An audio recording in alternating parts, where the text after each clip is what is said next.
Saint Augustine's Confessions, Book 7. Confessions 1. By now, my adolescence with all its shameful sins was dead. I was approaching mature manhood, but the older I grew, the more disgraceful was my self-delusion. I could imagine no kind of substance except such as is normally seen by the eye.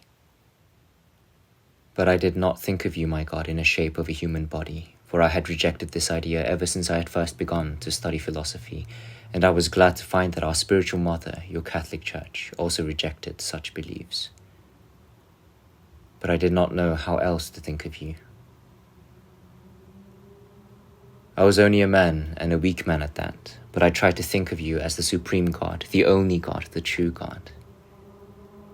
With all my heart I believed that you could never suffer decay or hurt or change, for although I did not know how or why this should be, I understood with complete certainty that what is subject to decay is inferior to that which is not, and without hesitation I placed that which cannot be harmed above that which can, and I saw that what remains constant is better than that which is changeable.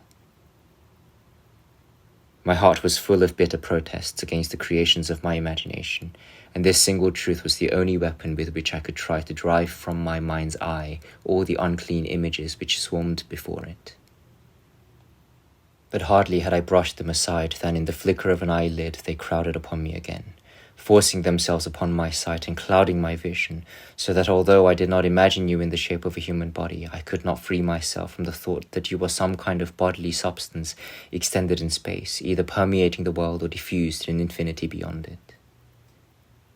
This substance I thought of as something not subject to decay or harm or variation, and therefore better than any that might suffer corruption or damage or change. I reasoned in this way, because if I tried to imagine something without dimensions of space, it seemed to me that nothing, absolutely nothing, remained, not even a void. For if a body were removed from the space which it occupied, and that space remained empty of any body whatsoever, whether of earth, water, air, or sky, there would still remain an empty space. Nothing would be there, but it would still be a space. My wits were so blunt and I was so completely unable even to see clearly into my own mind that I thought that whatever had no dimensions in space must be absolutely nothing at all. If it did not or could not have qualities related to space, such as density, sparseness, or bulk, I thought it must be nothing. For my mind ranged in imagination over shapes and forms such as are familiar to the eye, and I did not realize that the power of thought by which I formed these images was itself something quite different from them.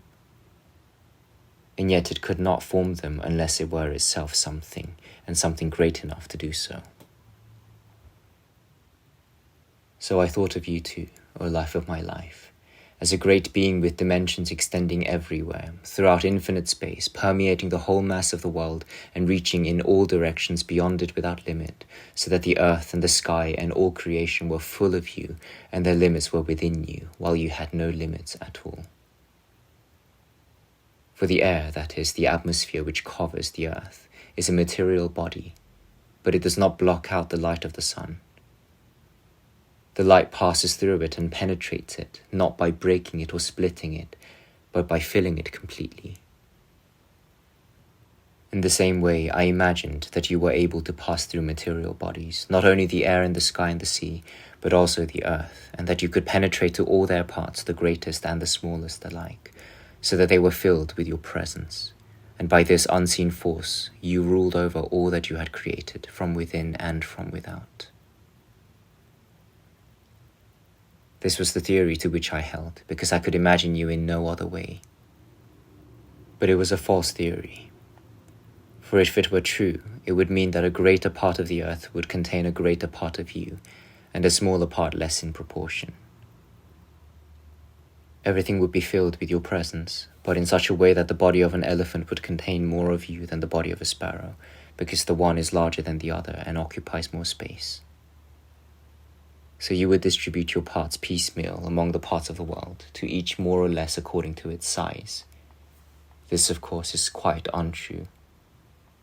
But at that time you had not yet given me light in my darkness.